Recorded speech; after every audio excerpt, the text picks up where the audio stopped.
नमस्कार, हर हर महादेव, जय भोलेनाथ। आप सभी का स्वागत है। ये है चाचा का रेडियो। मेरा नाम नितिन है। व्लॉग, मूवी रिव्यूज़, आर्टिकल लेकर आता हूँ। वैसे आज वाला जो आर्टिकल है ना, ये किसी और का नहीं, मेरा खुद का पर्सनल एक्सपीरियंस है, जो मैंने अपनी आंखों से होते हुए देखा है, सब कुछ महसूस करा है। अगर आपने इसका पहला वाला पार्ट नहीं देखा तो देख लीजिएगा, लिंक डिस्क्रिप्शन में है। इस कहानी के अंदर मेरे दो दोस्त हैं, धीरज और वैभव।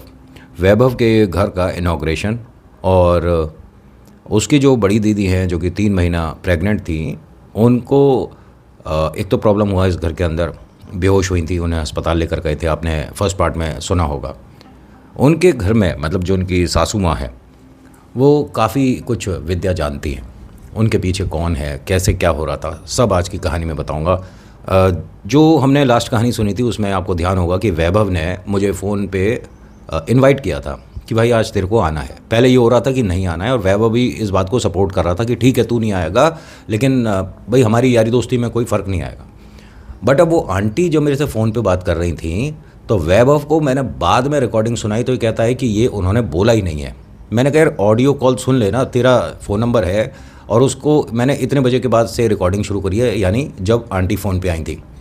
और पंडित जी जो तेरे घर आने वाले हैं, उनको मैंने ये सुनाया तो उन्होंने कहा कि ये क्रिया पड़ रही थी। अब देखिए, मुझे नहीं पता कि कितना काम करती है, कितना असर करती है, जबकि उनके पास मेरी कोई चीज़ थी भी नहीं। ना मेरी फ़ोटो है, ना मेरा कोई बाल चला गया, ना मेरे कपड़े, ना कुछ और। तो सिर्फ मेरे से फ़ोन पे बात करते करते क्या मुझे हिप्नोटाइज़ कर रही थी, सम्मोहन कर रही थी, कोई मुझ पे क्रिया पड़ रही थी, वो 40 दिन वाला कुछ भी जो भी कर रही थी, मुझे उस चीज़ का बिल्कुल आइडिया नहीं था। लेकिन जैसे पंडित जी ने बताया उसके बाद थोड़ी सी घबराहट तो हुई। कुछ उन्होंने मुझे चीज़ बताई थी करने के लिए, वो मैंने मतलब कर दिया कि आना तो है ही। मेरी फैमिली से भी वैसे तो बोल रहे थे कि सबको लेके आओ, तो मैंने कहा कि जी मतलब मैं खुद ही आधे घंटे के लिए मैक्सिमम आऊँगा। और उस दिन रियलिटी में मेरा एक क्लाइंट मीटअप था, और वो एक तरह से फाइनल कॉल था। मतलब उसका क्लाइंट और मेरा जो बातचीत होना था ना, फाइल सबमिट हो गई थी, सब कुछ पसंद आ गया था। तो बस एक प्रोसेस में आपको समझा देता हूँ कि एक फ़ाइनल था वो, उसके बाद हमारा पेमेंट होता है। तो मेरा पहुंचना ज़रूरी है, क्योंकि नेचुरल सी बात है, मैं ही उसे एंड करूंगा। आखिरी का एक पन्ना रिकॉर्ड करना रह गया था, ये मान लो, ठीक है। तो मैंने वैभव से कहा कि भाई तेरा इनॉग्रेशन घर का कितने बजे से होना है। तो वैभव कहता है कि पंडित जी ने मुहूर्त जो बताया वो 11 बजे का है। मैंने ठीक है, फैंटास्टिक, 2 बजे करीब मैं वहाँ से मैक्सिमम निकल जाऊँगा। उसने कहा कि ठीक है, और साथ में तू धीरज को भी ले आएगा क्या? वो बता रहा था कि गाड़ी सर्विस पे दे रखी है। मैंने कहा हाँ हाँ कोई दिक्कत नहीं है, बीच में उसका ऑफिस पड़ता है, मैं धीरज से बात करता हूँ। धीरज को फ़ोन किया तो कहता यार मैं नहीं आ पाऊँगा, मैंने तो उसे झूठ बोला था कि गाड़ी सर्विस पे दी है। मैंने कहा भाई मेरे से ज़्यादा खास दोस्त तू है वैभव का, और तू मना क्यों कर रहा है? कह रहा मैंने घर पे सारी बातें बताई हैं यार, और जो तेरे साथ हुआ ना वो भी मुझे कहीं से पता चला है। मैंने जो मेरे साथ हो रहा था, वो आंटी मुझसे बात कर रही थी, ये मुझे, वैभव और पंडित जी को पता है। तू कहाँ से आया बीच में, और तुझे किसने बताया? कह रहा जब तूने वैभव को वो ऑडियो भेजा था ना व्हाट्सएप पे, उसके बाद ही वैभव ने मुझे बताया था कि नितिन बता रहा है कि वो आंटी ने, मतलब दीदी की जो सास है, उन्होंने ये बोला है, और झूठ क्यों बोल रहा पता नहीं। भाई मैं इस बात को तो मानता हूँ कि नितिन ये सारी चीज़ें होती हैं। मेरे घर वालों ने साफ ना कर दिया कि अगर इस घर में ऐसे कोई लोग आ रहा है जो ये मतलब टोना टोट का ब्लैक मैजिक करता है, तो जाने की ज़रूरत नहीं है। और घर पे बहुत आर्गूमेंट भी हो गया था, और मैंने बस उसे, वैभव को झूठ बोला है, ये तेरे मेरे बीच की बात है। मतलब उसे पता पड़ गया बाद में वैभव को, और उसने कहा कि चल कोई बात नहीं, अब तो सारी बातें क्लियर है। मैंने कहा यार मैं अकेला जाने में कतरा रहा हूँ। अरे भाई तू भी रहने दे। मैंने यार बड़ी दिक्कत हो जाएगी। उसने भी बात कर ली, वैभव की मम्मा ने भी एक बार फ़ोन पे बात कर लिया। मेरे घर से फ़ोन आ गया कि भाई इनॉग्रेशन है, और उसका इन्विटेशन आया था, उसकी मम्मा ने फ़ोन किया था घर पे, तो तू जाएगा या हम लोग जाएं? मैंने कहा नहीं नहीं आप मैनेज मत करो, मैं अपने आप हो आऊँगा, और मुझे आधा घंटा मैक्सिमम लगेगा। तो धीरज ने मुझे और डराने के लिए क्या बोला कि मैंने घर पे जब बात करी थी तो दादी ये कह रही थी कि अपने दोस्त से बोल दियो उसके हाथ का कुछ भी ना खाए, मतलब पानी तक नहीं पीना है। अगर आपको प्यास लग रही है, आप खाना खाने के बाद पानी ढूंढ रहे हो और वो लाकर दे देती है ना, तो भी पानी नहीं पीना है। मैंने कहा ये सारी चीज़ें तो मुझे पता है, कुछ और भी बात है तो बता मुझे। कह रहा नहीं मतलब तेरे लिए भी डर लग रहा है। मैंने टेंशन मत ले, बाकी देखते हैं जाकर। मेरे ऑफिस में मैंने ये बात किसी से डिस्कस नहीं करी, और मेरी ये गलती है, बेवकूफ़ी है। अगर कोई चीज़ आपको महसूस हो रही है, फील हो रही है, किसी बात से डर लग रहा है, तो आपको हाँ 2-1 लोगों से बात करनी चाहिए। मैंने बस यही गलती कर दी। घर में किसी को भी नहीं पता, मैंने अपने घर में किसी को नहीं बताया था कि ऐसा कुछ हो रहा है, अपने टीम में भी नहीं बताया, सिर्फ दोस्तों को पता है और उन्हें पता है जो कि इस चीज़ में इन्वॉल्व है, मतलब जो किरदार हैं। इन्वॉल्व तो सिर्फ एक ही है, आप भी जानते हो। मैं 11 बजे ऑफिस में ही था, फ़ोन आया, यार थोड़ी देर में पूजा शुरू हो जाएगी और नितिन ये पत्ते रह गए। मैंने कहा यार सबसे पहले तो आम के पत्ते ही आते हैं, क्या कर रहा है तू? कह रहा यार गलत आ गए और आम के पत्ते वाला शायद यार पैकेट वहीं रह गया, तू आते मैं दुकान से ले आएगा। मैंने ले आऊँगा, वैसे तो आम के पत्ते मेरा दोस्त है उसके बगीचे में हैं, मैं तोड़ लाता हूँ। कह रहा अब कहाँ जाएगा? मैंने रास्ते में पड़ेगा, कोई दिक्कत नहीं है। मैं अपने दोस्त के घर पहुँचा, मैंने उसे बता दिया कि यार पत्ते वगैरह चाहिए, उसने ला कर दे दिए। हम गाड़ी में चले, तभी मतलब ये मैं कह सकता हूँ कि जब ऊपर वाला आपके लिए कोई रास्ता जो कि ख़राब है उस पर जाने से रोकने का हिसाब किताब बनाता है ना, तो सिचुएशन बनती है ऐसी। अच्छी खासी गाड़ी चलती हुई एकदम रोड में बीचों बीच स्टक, रुक गई। पेट्रोल वगैरह है, सब कुछ है, गाड़ी भी कोई ऐसी नहीं थी कि मेरी बहुत हल्की सी हो, बढ़िया जो ब्रांड होता है। अब समझ नहीं आया भाई साहब, अपने मैकेनिकल इंजीनियर तो हम है नहीं, या हमें कोई मिस्त्री ने बहुत ज़्यादा नॉलेज दे रखी हो, हम क्या ही देख सकते हैं। मैंने फ़ोन किया इस कंपनी वाले को, मैंने कहा भाई इसमें ये लाइट जल रही है, इसका क्या मतलब है? कह रहा कि सर मैं एक लड़के को भेज देता हूँ, आप गाड़ी वहाँ साइड करवा दो, हम ऑफिस भिजवा देंगे करके। मैंने चल ठीक है, ये भी सही है। 2-1 लोगों से हेल्प लेके मैंने गाड़ी साइड करवाया और उनका मैकेनिक भी बहुत जल्दी आ गया था, मेरे ख्याल से आसपास ही होगा कहीं, वो किसी की गाड़ी देखने गया होगा। मैंने उसे चाबी दी, आम के पत्ते और लैपटॉप उठाया अपना और मैं ऑटो करके उसके घर पहुंचा। घर पहुंचने से पहले 3 ऑटो बदलने पड़े, ऐसे नहीं कि वो यहाँ तक जाएगा वो वहाँ तक जाएगा। पहला ऑटो जो कि डिसबैलेंस हुआ और ये पलट गया, दूसरे ऑटो में कोई प्रॉब्लम हुई थी, और जो तीसरा ऑटो था वो भाई साहब को पानी छिड़क कर होश में लाना पड़ रहा था। उन्होंने कुछ ज़्यादा ही खा पी रखा होगा शायद, मतलब हम मान के चल रहे हैं ऐसा कुछ था, जिसने मुझे मतलब घर तक पहुँचाया था। मेरे को रुकना तो वहीं चाहिए था जो पहला एक सिम्टम मिला था, लेकिन नहीं, ये चीज़ें आपको अपनी तरफ खींचती हैं। और ईश्वर की दया से आज की डेट में जो अब 2026 चल रहा है, इसमें मेरा ऑरा मतलब काफ़ी स्ट्रॉन्ग बोल सकता हूँ, टचवुड नज़र ना लगे। और मुझे पता है कि इसे कैसे स्ट्रॉन्ग किया जाता है। अगर आप कुछ भी लाइट महसूस करने लग जाते हो तो how to make your aura very strong, तो इसके एक आसान से तरीका बता रहा हूँ कहानी से हटके। आप ना गायत्री मंत्र 11 बार बोलकर अपने हाथ में रखिएगा, ठीक है, और उसे पी लीजिएगा। अगर बाई चांस आप कहते हो नितिन कंफर्टेबल नहीं है, कुछ और आसान सा बता दो, तो अपने सामने आधा कटोरी रखो जल, ठीक है, पानी रखो, कटोरी में रखना, गिलास में नहीं, और 2 बार करना हनुमान चालीसा, उस पानी को पी लेना। माथे पे जब लगाओगे तो कुछ सेकंड के लिए रोकोगे, ठीक है, समझ रहे हो ना जो मैं समझा रहा हूँ। और ये घरेलू टोटके किसी से पूछ लेना जो अपने को बोलता हो ना कि मैं भगत हूँ, मैं पंडित हूँ, मैं ये हूँ, मैं वो हूँ, या मैं भूत प्रेत उतारने और चढ़ाने वाला हूँ, कुछ भी हो, अगर वो कहेगी इस चीज़ से कुछ नहीं होता तो मेरी वीडियो का लिंक भेजना, उसे भेजना, मैं एक बार ऐसे ऐसे बात कर लूँ। मुझे बहुत से लोग कहते हैं कि पॉडकास्ट में आया कर, ये पॉडकास्ट में अपने यहाँ शुरू कर दूँ। मैं ना आ रहा कहीं पर और ना मैं यहाँ पर किसी को बुला रहा, आप हो, मैं हूँ, बात ख़त्म हो गई, ठीक है। मुझे किसी तीसरे की और तीसरे को मेरी ज़रूरत नहीं होनी चाहिए, क्योंकि मैं कंफर्टेबल आप लोगों के साथ होता हूँ। कोई और बैठे सामने बात करे और मैं फिर उसे कहानियाँ सुनाऊँ या बातें बताऊँ, नहीं होगा मेरे से। तो जितने भी मेरे भाई पॉडकास्ट कर रहे हैं और वो ये वीडियो देखते ही हो, मुझे पता है 2-1 कहानियों से मुझे अंदाज़ा लग जाता है कि तुमने मेरी कहानियाँ देखी है, समझ रहे हो ना। तो मुझे तुमसे कोई आपत्ति नहीं, भाई हो मेरे, ठीक है। आप भी कहानियाँ सुनाते हो या सुनवाते हो लोगों से, और मैं भी यही काम करता हूँ, बस पॉडकास्ट नहीं करता। बाकी ईश्वर आपको बहुत तरक्की दे और कुछ तरक्की मुझे भी दे।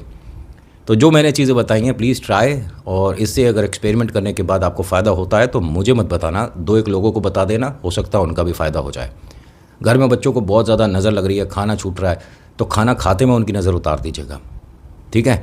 और जो जोड़ी से नज़र उतरती है वो पता है आपको, जो दोनों साइड से बाती को जलाया जाता है, अगर पता है तो मुझे लिखना मैसेज, उसको बताने का थोड़ा प्रक्रिया अलग से रखूँगा। समझ रहे हो ना जो मैं बता रहा हूँ। होता क्या है कि मैं वैभव के घर पहुँचा तो गेट पर वही आंटी फ़ोन पे किसी से बात कर रही थी, मैंने देखा। और हमारे कुछ संस्कार ऐसे हैं भाई कि अगर मुझसे बड़ा है तो मैं पैर छूता हूँ, मुझे कोई दिक्कत नहीं होती कि सामने वाला पंडित है, तांत्रिक है, नॉर्मल है, मुझसे बड़ा है ना तो मैं पैर छूता हूँ। शुरुआत से ही आदत है, छोटा है तो गले मिल गए, अपनी उम्र का है तो 2 लगा दो हैं। तो मैंने आंटी के जैसे ही पैर छूने वाला था वो थोड़ी सी पीछे हट गई, जैसे हम पिक्चर सीरियल्स वगैरह में नहीं देखते कि नहीं मेरे पैर छूने की ज़रूरत नहीं है। मैंने सोके जो एक बार मड़क दिखा दे तो दूसरी बार दिखाने का तो हम मौका नहीं देते। तू तेरे घर भली, हम अपने घर भले। इज्जत दोगे तो मिलेगी, वरना फालतू तो हम पे भी नहीं है समय। मैंने अपना लैपटॉप वगैरह ठीक करा। जैसे ही मैं लेकर चलने लगा तो कह रही कि ये पत्ते ख़राब क्यों ले आया। मैंने कहा जी कौन से पत्ते ख़राब लाया हूँ, देख ले। मैं आपको यकीन दिला सकता हूँ कि एक भी पत्ता ख़राब लेकर नहीं चला था मैं। और मेरा दोस्त मुझे ख़राब पत्ते क्यों देगा। पत्ते समझते हो ना, आम के पत्ते जो होते हैं दरवाजे पे लगाए जाते हैं, पूजा में इस्तेमाल होते हैं। और एक भी पत्ता सही नहीं था भाई साहब, सारे पत्ते खंडित और कुछ ऐसे सफ़ेद से हो रहे थे, कुछ सूख रहे थे। और थोड़ी सी उन्होंने स्माइल दी और फ़ोन पे बात करने लगी। वैभव आ गया नितिन पत्ते ले आया था। मैंने 1 मिनट, ये तो सब डस्टबिन में डालते भाई। ये कैसे ले आया तू, उस दुकान पे नहीं रुका था। मैंने दुकान से नहीं, मैं दुकान मुझे बता कहाँ पर है, और बाइक की चाबी दे, और मेरा ये लैपटॉप है अंदर घर में कहीं रख दे। ठीक है, लेकिन ये बाहर क्यों खड़ी है दरवाजे पे। मैंने मुझे क्या पता, चल मैं चाबी लाता हूँ। वो चाबी ला के दिया, दुकान समझा दी। मैंने ठीक है भाई मैं लेकर आता हूँ। तो जब मैं जा रहा था तो इसका कोई रिलेटिव था वैभव का, उसने मुझे देखा। यारी दोस्ती है, कभी कभी बात हो जाती है। मतलब नितिन, मैंने कहा मुझे पहचाना, मैं वैभव का कज़न। मैंने कहा हाँ यार पहचान गया। और क्या चल रहा है आजकल। थोड़ा सा अपने बारे में बताया, थोड़ा उसने बताया। यार मैं भी चलूँ घर में, मतलब अभी बहुत देर से बैठा हूँ, सुबह से यार 5-6 बजे। मैंने चल। अब वो जैसे ही मेरे साथ बाहर आया उसने फटाक से सिगरेट निकाली। मैंने कहा अच्छा इस वजह से तुझे बाहर आना था। हाँ यार घर में सब लोग हैं और अपार्टमेंट में ये इशू है, बाहर जाओ तो कहाँ जाओ, नीचे ही आना पड़ता है। मैंने चल कर तू जो भी है। मैंने बाइक कहाँ पे खड़ी है इसकी, बाइक देखने गए, बाइक पंचर थी। मैंने फ़ोन करा वैभव भाई पागल बना रहा मेरा। कह रहा क्या हो गया। मैंने कहा तो पंचर खड़ी है। कह रहा अभी तो आया हूँ यार 10 मिनट पहले, और ट्यूबलेस है और ये है। मैंने कितनी भी अच्छी कंपनी की हो, पंचर हो गया तो हो गया। तू दुकान बता, यहाँ से हम ऑटो वगैरह करके जाते हैं। चल ठीक है। इतनी ज़्यादा प्रॉब्लम्स आ रही थी जो मुझे समझ नहीं आ रही। हम उस दुकान पे पहुँचे, आम के पत्ते लिए। उन्होंने कहा कि वो लड़का छोड़ गया था गलती से, दूसरा पैकेट उठा लिया उसने, और वो पत्ते तो काम के भी नहीं है। वो कड़ी पत्ता होता है, आप समझ रहे होगे ना, सूखा कड़ी पत्ता, वो सब ले आया था गलती से। अब किसी का पैकेट रखा होगा, उसकी पेमेंट वगैरह कर करा के हम यहाँ से चले। तो फिर फ़ोन आया कि चंदन चाहिए। फिर फ़ोन आया, मतलब मैं इस दुकान पे 3-4 बार आ गया। तो दुकान वाला बोलता है कि एक बार में सामान ले लो ना, बार बार। मैंने कहा भाई तेरा सामान तो बिक ही रहा है, ये समझता रहे कि हर बार कोई और कस्टमर आ रहा है। तो ये जो लड़का वैभव का कज़न है, ये कहता है कि नितिन भैया घर पे ना मम्मी होंगी, और वो जो ग्रे साड़ी में ना वो मेरी मम्मी, उन्होंने बोलना कि मैं घर चला गया। मैंने कहा मतलब तू मेरे साथ चल नहीं रहा। कह रहा भाई मैं नहीं जा रहा और मुझे लग रहा है डर, सीधी सीधी बात बता रहा हूँ। मैंने हुआ क्या है। कह रहा वो एक आंटी आई हुई हैं और जो रेड साड़ी में, कभी वो बंगाली में बात करने लग जाती हैं, कभी हिंदी में। मैंने बंगाली में बात कर रही, कोई बंगाली तो नहीं है, और अगर है भी उनकी भाषा है तो बोल रही होंगी, तुझे क्या दिक्कत है। कह रहा नहीं मेरा ना सिर भारी हो रहा है, और जब भी वो सामने आकर बैठती हैं उनके साथ नज़र मिलती है। मैंने एक बार ऐसे नमस्कार राम राम करा तो उसके बाद से सिर ऐसा जैसे कि माइग्रेन का दर्द। मैंने कहा कौन सी आंटी हैं और तुझे उनसे प्रॉब्लम क्या है। अगर वो किसी कमरे में है तो दूसरे कमरे में चला जा, मत बात कर, इग्नोर कर। कह रहा नहीं शायद वो जो दीदी है ना उनकी सास है। मैंने कहा भाई साहब हो क्या रहा है ये। लेकिन मैं तेरे मम्मा को ये बोलूँगा जाकर कि तू चला गया, इससे अच्छा कि तूने कॉल कर दे। नहीं यार फ़ोन नहीं करूँगा, फ़ोन पे कहेंगे कि घर आना पड़ेगा, घर की सब चाबी वगैरह मेरे पास ही है, मैं तो जा रहा हूँ यार। मैंने ठीक है भाई अब क्या फ़ोर्स करें, रिलेटिव है उसका, वैभव जाने और वो जाने। मैं यहाँ से जब चल रहा तो धीरज का फ़ोन आया, कहाँ पर है। मैंने बीच की सारी प्रॉब्लम बताई। कह रहा कि सुन अभी मैंने ना घर पे भी बात करी थी तो मम्मी कह रही हैं कि अगर मतलब वहाँ नितिन पहुँच गया है तो वो खाली पेट ही रहे। भाई बालक जैसा ही अपने, और बस खाली पेट रहे, वैभव के घर का कुछ भी ना खाए। पहले तो ये था कि उन आंटी से कुछ भी खाना पीना नहीं है। मैंने कहा ठीक है, आंटी ने जो कहा मैं समझ गया, वैभव के घर पहुंचता हूं।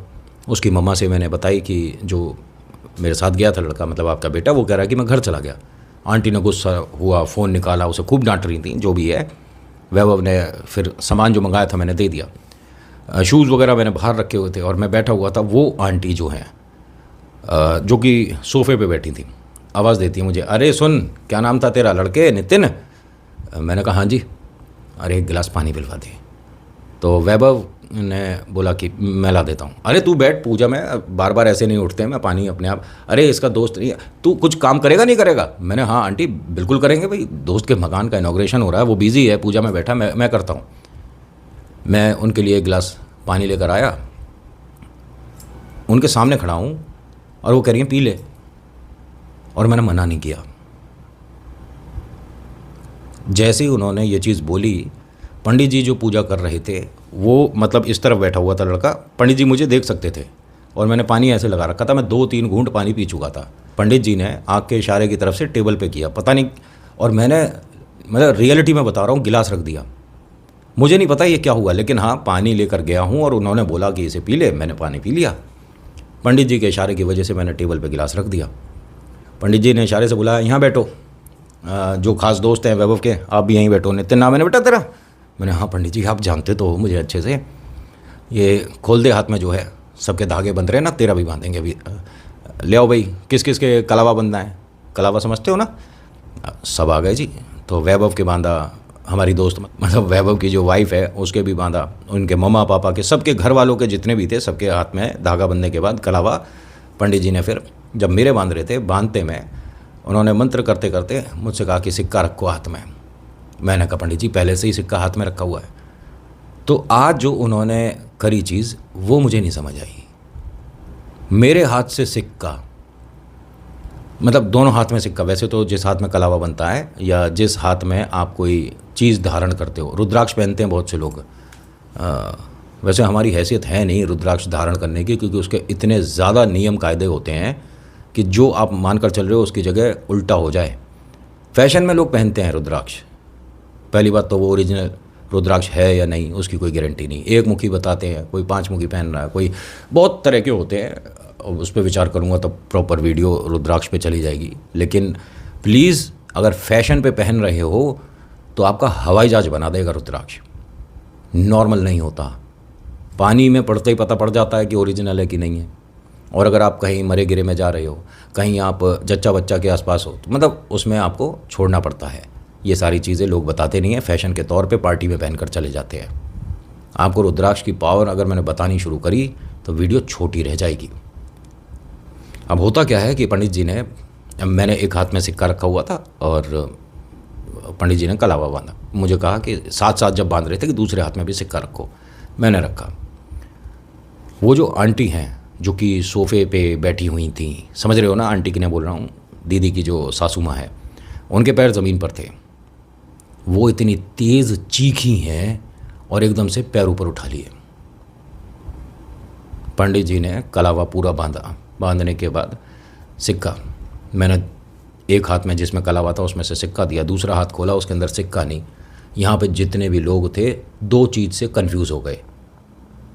पंडित जी ने दोनों हाथ में सिक्का रखवाया था, एक हाथ में निकला एक में नहीं। दूसरा, वो जो आंटी चिल्लाई थी वो क्यों चीखी थी? चिल्लाकर वैभव को क्या बोलती हैं, तू दुनिया का सबसे बड़ा मूर्ख है, तेरे को कोई ढंग की जगह घर नहीं मिला, ऐसी जगह घर ले रखा है, एकदम मनहूस घर है। किसी के इनॉग्रेशन में रिश्तेदार ये बात बोल रहे हैं, भाई रिलेटिव ही तो हुए, दीदी की सास हैं। वैभव ने मतलब कंफ्यूज होकर पूछा कि आंटी क्या हो गया, आप ठीक हो? तो दीदी ने भी पूछा, मम्मी क्या बात हो गई, आप इतनी तेज चीखे थे, सब सही है? इसके घर में चूहे बहुत हैं। चूहे बहुत हैं? हाँ, अभी मुझे ऐसा लगा जैसे पैर में काटा है और बहुत तेज़, ये देख पैर में निशान भी हो रहा है। अब सही में उनके कुछ निशान सा तो पड़ा था, जैसे कोई पिन लगी या क्या हुआ। मैं आपको एक बात फिर से बोलता हूँ, कोई प्रेत आत्मा ईश्वर भगवान से ऊपर नहीं हो सकता। कोई जिन्न, प्रेत, छलावा, चुड़ैल, डायन, जितने भी दुनिया भर के नाम आ रहे हो दिमाग में, पैरानॉर्मल एंटिटीज़, इनकी औकात नहीं है ईश्वर की रेखा को भेद दे। बड़े से बड़ा प्रेत ईश्वर के सामने नाचता दिखेगा, हाथ जोड़ के माफ़ी मांगता दिखेगा कि मेरे को बख्श दो, मुझे जाने दो, आज के बाद ये गलती दोबारा नहीं होगी। कुछ ज़िद्दी होते हैं, लेकिन इनकी भी डोर जब पकड़ में आती है और ईश्वर का हाथ हो आपके ऊपर, तो कठपुतली की तरह प्रेत नाचते हैं। और इन्हें करने वाला फिर क्या औकात रखेगा? मतलब मैं ये नहीं कहता कि इन लोगों को कुछ आता नहीं, जो ब्लैक मैजिक करते हैं, खूब आता है। सामने वाले को मूर्ख बना दें, पागल बना दें। वशीकरण बहुत छोटी सी चीज़ है इनके लिए। लेकिन ये अगर मान लें कि हम भगवान हो गए तो भगवान के पैरों की धूल के बराबर भी नहीं होते। वो जो आंटी है ना, मतलब देखिए किसी के घर आप आते हो, चाहे कोई और फंक्शन हो, आप बोल दो, समझ आता है कि आपको घर पसंद नहीं आया। लेकिन घर के इनॉग्रेशन में, घर के गृह प्रवेश में, जिसमें दुनिया भर के लोग आए हुए हैं, और दुनिया भर के लोग छोड़िए, जिसने मकान ख़रीदा है उसके सपने जुड़े हैं, उसका भविष्य जुड़ा है, उसकी यादें हैं, उसकी मेहनत है, उसका पैसा है। और ऐसे में कोई बोल दे कि क्या मनूज घर ले लिया है, क्या बेकार की चीज़ ले ली है, बुरा तो लगता ही है। वैभव ने धीरे से मुझे बोला कि यार इनको आना ही नहीं चाहिए था, उल्टी सीधी बातें कर रही हैं। घर में कहाँ पे चूहे दिख रहे हैं, पूरे अपार्टमेंट में कोई चूहा नहीं दिखेगा, कैसी बातें कर रही हैं यार। ए वैभव, खड़ा हो, रुई लेकर आ। जी, रुई लेकर आ। दे पैर में से, यहाँ पता नहीं क्या चूहे ने काटा या क्या है। कोई खून नहीं निकल रहा, कुछ भी नहीं हो रहा। तो दीदी ने कहा, मतलब जो वैभव की बड़ी दीदी हैं, मम्मी जी मैं लेकर आती हूँ। वो घर में गई, थोड़ी सी रुई लेकर आई, कॉटन, इसे भिगो कर लेकर आ। वो गई, थोड़ी सी भिगो लाई, अपने पैरों को नीचे से थोड़ा साफ़ करती रहीं। अब लोग देख रहे हैं कि भैया इसका दिमाग ठीक है, और मतलब क्या कर रही है, पैर में कोई चोट नहीं लगी, कुछ नहीं लगा, बस वो हल्का सा ऐसा लग रहा था पिन लगी हो और हटी हो, और होता ना खाल थोड़ी सी दबी सी रह जाती है, उस वक्त तो ऐसा लग रहा था। पंडित जी ने मुझे कहा कि तू ठीक है? मैंने कहा हाँ जी। कह रहे हैं जो बिटिया है इनसे बोलो कि यहाँ पूजा में आके बैठे। जो दीदी प्रेग्नेंट है उन्हें बोला यहाँ बैठे। जबकि इसमें जोड़े से वही बैठता है, दंपति, मतलब जो घर खरीदता है ना, हस्बैंड वाइफ वही बैठते हैं, अधिकतर ऐसे ही होता है। उन्हें बिठाया था, दीदी को भी बिठा लिया। ये इनके हस्बैंड कहाँ पर हैं? वो तो आए नहीं हैं, वो बाहर गए हुए हैं कहीं। चलिए ठीक है, फूल वगैरह दे दिए सबके हाथ में, पूजा होनी शुरू हुई। भाई साहब हर 10 मिनट में, 15 मिनट में वो कुछ बोलें और पंडित जी को रुकना पड़ता था। पूजा वो अपने मंत्र बोलते बोलते रुक जाते थे 1-2 सेकंड के लिए। फिर ये होता रहा। वैभव जो बोलता है, पंडित जी 1 मिनट, जी खराब हो रहा है। पंडित जी ने कहा क्या हो गया बेटा? 1 मिनट पंडित जी। ये पूजा में से उठा, वॉशरूम में गया, मैं इसके साथ साथ गया, देखा भाई साहब इसे वॉमिट हुआ 1 बार, 2 बार, 3 बार। मैंने कहा तू ठीक है? क्या खाया था भाई ऐसा? मैं बुलाऊं? एक हमारा साथ का ही दोस्त है, वो डॉक्टर है, मैंने उसका नाम लेकर बोला। मैंने कहा बुलाऊं उसे क्या? कह रहा नहीं यार सब ठीक है, पता नहीं आज जी खराब होने लगा, दिल घबरा रहा था एकदम। मैंने बीपी वगैरह कोई दिक्कत है क्या तेरे को? कह रहा नहीं भाई कुछ नहीं। और कहाँ, तू जानता है सब, मैं एकदम स्पोर्ट्स पर्सन हूँ भाई, एथलीट हूँ मैंने सब ठीक है, लेकिन ये जो हो रहा है गलत हो रहा है। मैंने, अगर तू बुरा ना माने तो इन आंटी की तरफ ना, मतलब थोड़ा ध्यान कम दे। मैंने कुछ नहीं ध्यान दिया, बस तेरे को एक चीज़ नहीं बताई है।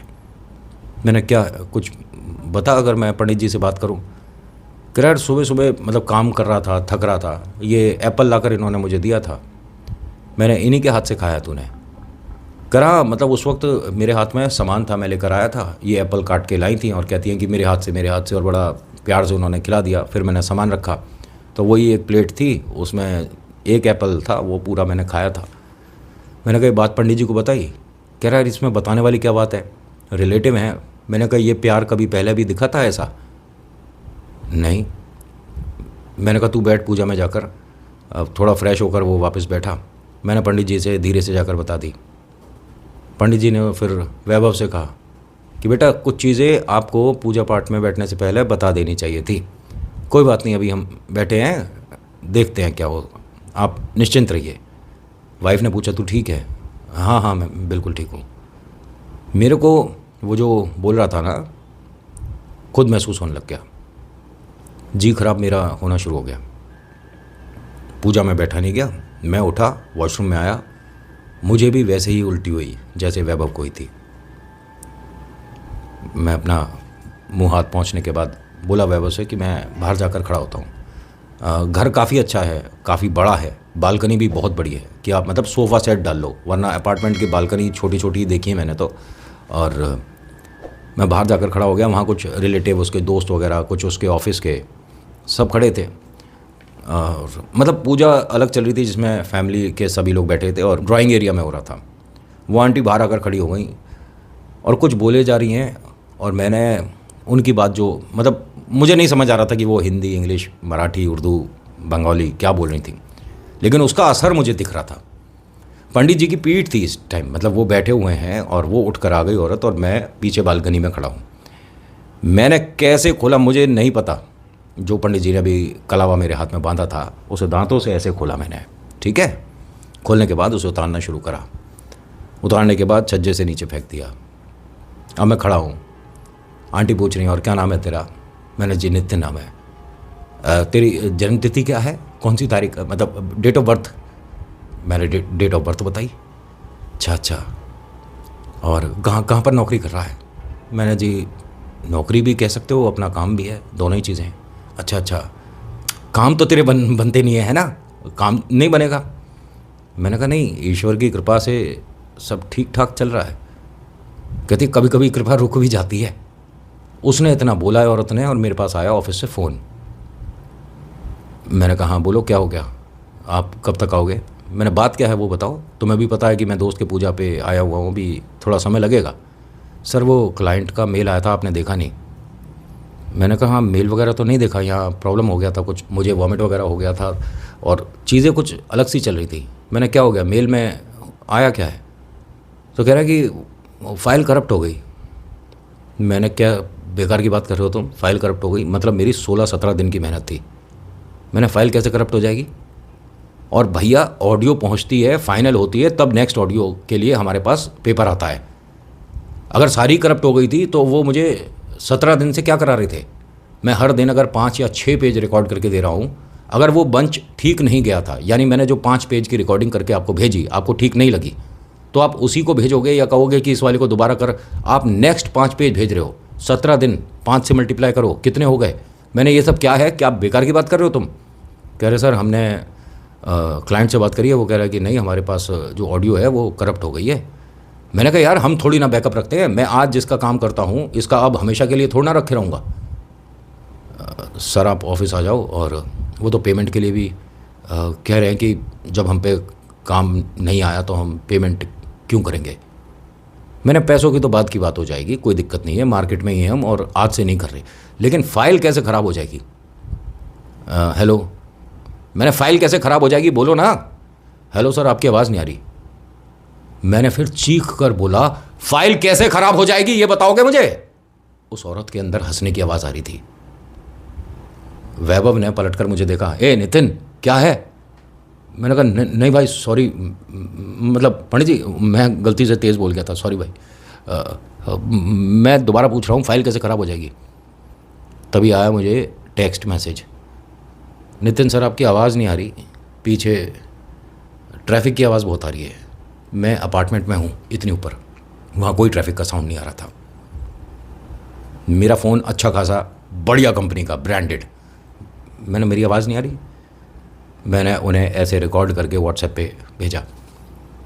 उन्होंने जब वो मुझे वापस भेजा तो आवाज़ पता है कैसी आ रही थी? बस ये बोल रहा हूँ मैं। मैंने कहा कि क्या बेकार की चीज़ भेज रहे हो मुझे?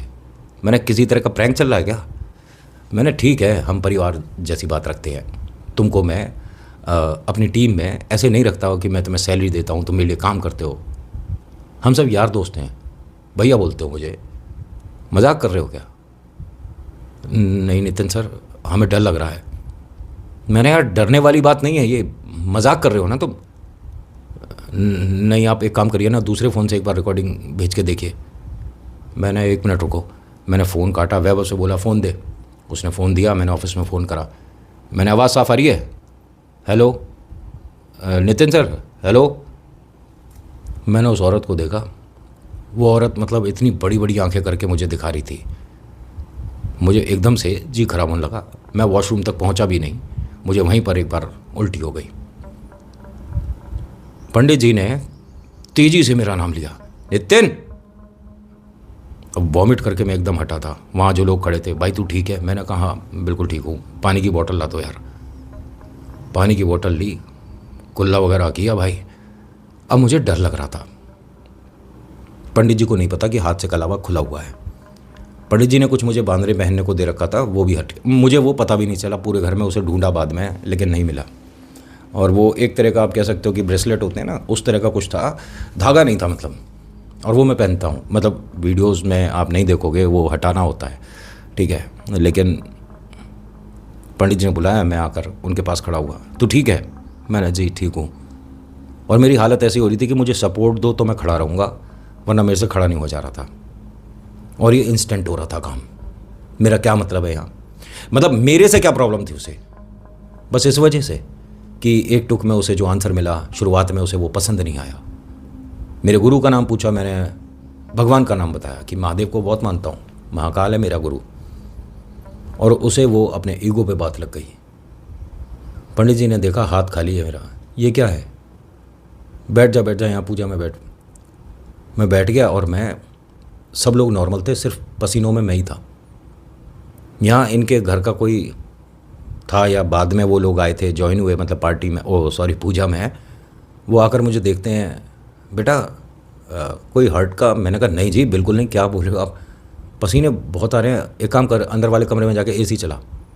मैंने नहीं मैं ठीक हूँ। मैं ठीक नहीं है बेटा, चेहरे पे देख कितने पसीने हैं।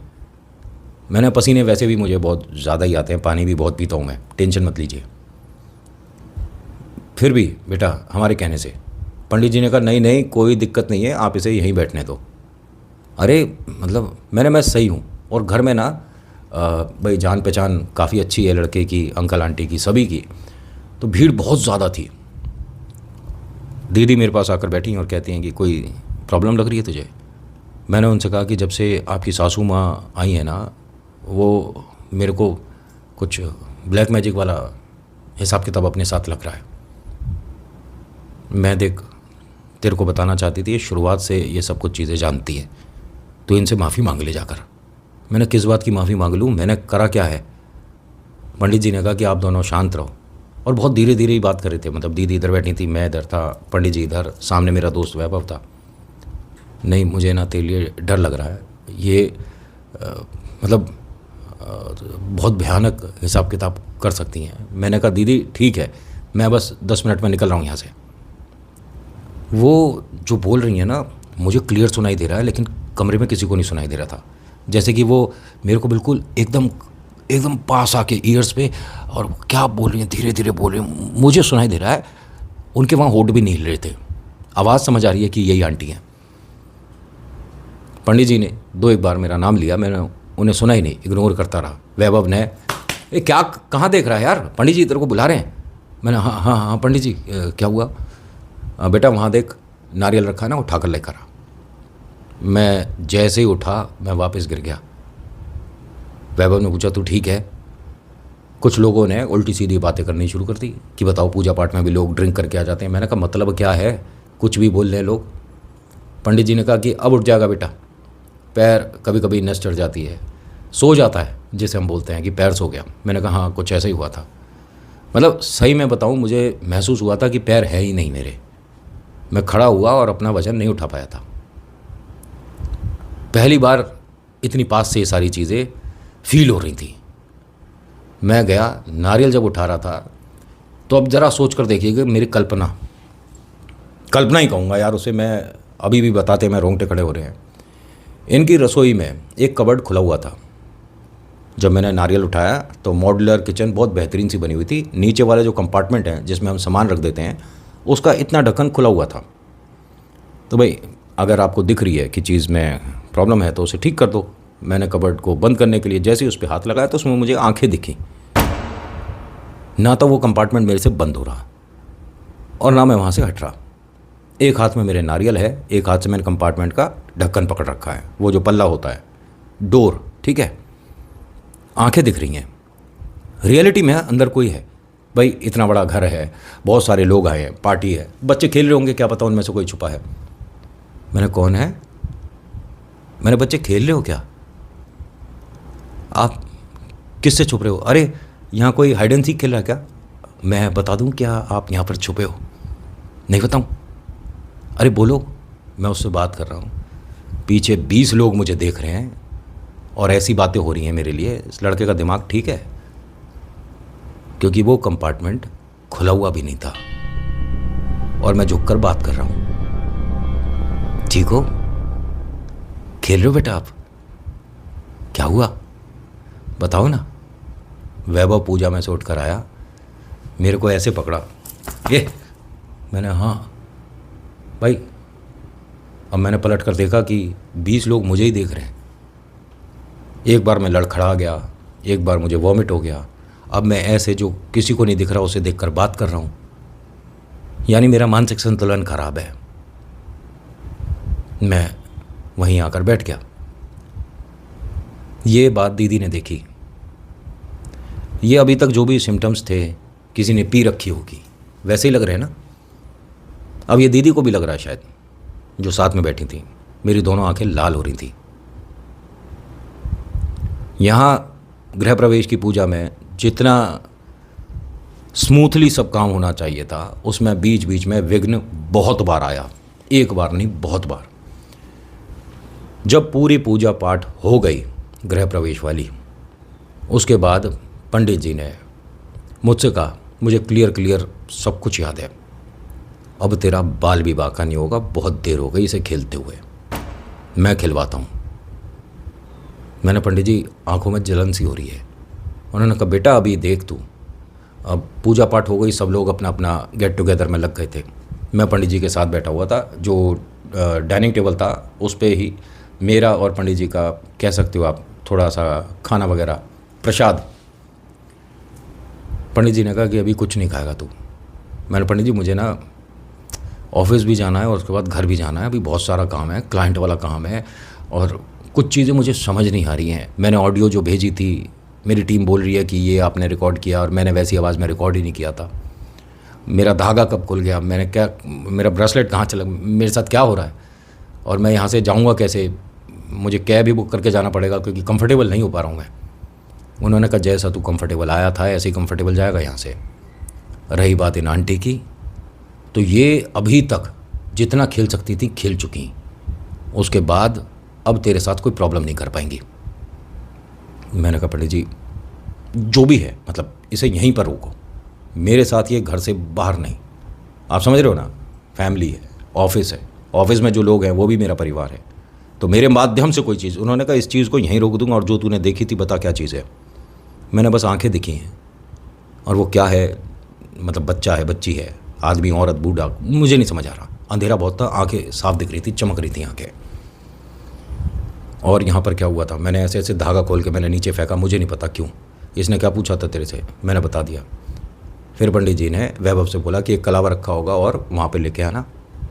फिर कलावा बंधा मेरे, और इस बार जो मैं बताता हूँ ना आपको कि किस तरीके से बांधना चाहिए, अगर बाई चांस आपको नेगेटिविटी वाला इशू है तो। जब पंडित जी ने ये कलावा मेरे हाथ पे पूरा बांधा, बांधने के बाद बोलते हैं कि अब तू यहाँ पर जब तक किसी से बात नहीं करेगा, मन ही मन, ठीक है, हनुमान चालीसा पढ़ना शुरू कर। मैंने वही काम किया जैसे पंडित जी बता रहे थे, और कब तक करनी है ये नहीं बोली, बस मैं कर रहा हूँ।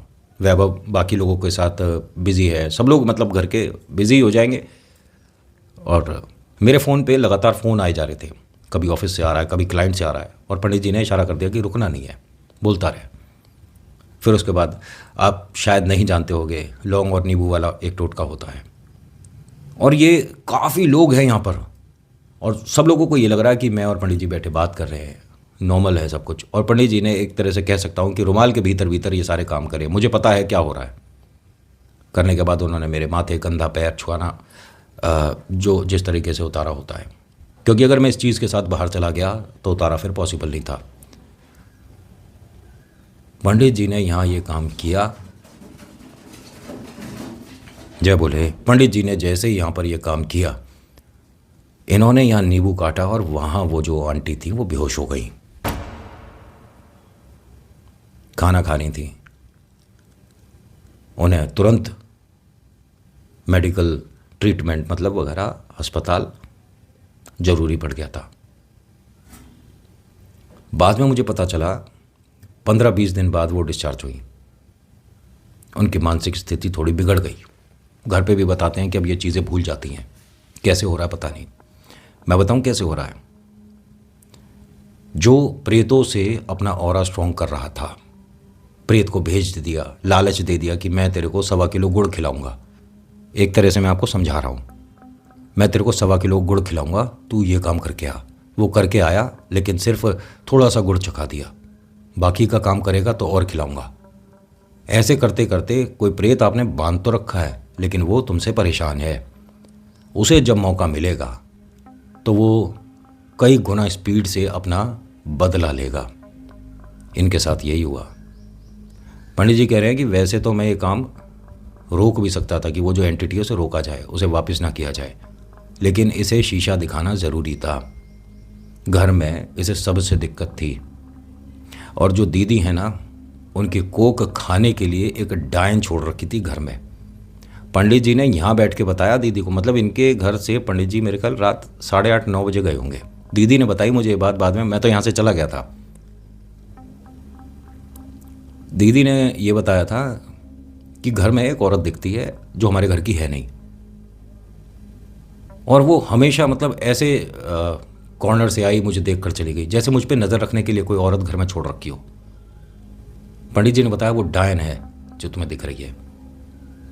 ये अगर कहीं हस्बैंड के साथ तैयार होकर जाती है तो वो भी औरत श्रृंगार करी हुई दिखती है। फिर मतलब इनके रसोई के बाहर खड़ी है, ये वॉशरूम से बाहर आई हैं, नहाकर आई हैं, तो मतलब अपने आप को आदमी जैसे शीशे में देख रहा है, एक बार दिख गई, मतलब बहुत बहुत बार। और कब से? जिस दिन शादी होकर ये घर पर आई हैं उसके नेक्स्ट डे लगा दी ये औरत इनके साथ, ये जो भी डायन थी। दीदी आपने जैसा बोला कि पंडित जी का मैं बहुत धन्यवाद करना चाहती हूँ कि उनकी कृपा से घर में सुख शांति है। उसी घर में रहती हैं दीदी अभी भी, लेकिन ये जो आंटी है ना, जो जादू टोना ब्लैक मैजिक कर रही थी, अब किसी के लिए कुछ बनाना है, आपको याद तो रहना चाहिए, ये भूल जाती हैं किसके लिए क्या बनाना है, किसके नाम का क्या पढ़ना है। कल क्या बोला था आज भूल गई, अभी 15 मिनट पहले का भूल गई। Related with entities. वैसे सब याद रहता है, वैसे इन्हें ये भी याद रहेगा कि गांव में कौन किसकी बहू, कौन किसके घर आया था, कौन किसके ब्याह में क्या लाया था, सब ध्यान है। लेकिन जब बात आती है एंटिटीज़ वाली, उसमें इनका मानसिक संतुलन बिगड़ जाता है। उसके बाद मेरे साथ कभी कोई ऐसा इशू हुआ नहीं। मैं, वैभव या हमारा पूरा ग्रुप आज भी दोस्त हैं, कोई दिक्कत नहीं। और ये जो मैं एक्सपीरियंस बता रहा हूँ, इसमें पूरी मेरे को दोस्तों ने परमिशन दिया कि भाई क्यों नहीं बताएगा, ऐसी जब सिचुएशन हुई है तो इसमें मेरा नाम लेना या दीदी के बारे में बताना कोई दिक्कत वाली बात नहीं है। यारी दोस्ती सिर्फ कहने को नहीं है, कम हो लेकिन बेहतरीन हो। जो हुआ जैसा हुआ, बिना मिर्च मसाले के मैंने आपको बताया। बताते में भी मेरे को रोंगटे खड़े हो रहे हैं। और मैं आपसे एक बार रिक्वेस्ट करना चाहता हूँ, अगर प्लीज़ आपके साथ कुछ एक आध सेकंड के लिए भी नेगेटिविटी आपको लगी तो उसे छोटी मत समझना, या कोई बात नहीं ऐसा मत समझना। किसी से मिल लेना, बात कर लेना, और चाहे आप 2-3 लोगों से कंफर्म कर लेना कि कौन क्या बता रहा है। एक रिक्वेस्ट और है आपसे कि आजकल मार्केट में ऐसे भी बहुत हैं कि आपके साथ कोई समस्या नहीं है, लेकिन वो आपके साथ कोई समस्या भेज सकते हैं जो आपका आना जाना लगा रहे। आज की कहानी में इतना ही। कैसी लगी बताना ज़रूर। So thank you so much for watching. मेरा नाम नितिन। मुलाकात करूँगा एक नेक्स्ट वीडियो में। हर हर महादेव, जय भोलेनाथ। धन्यवाद।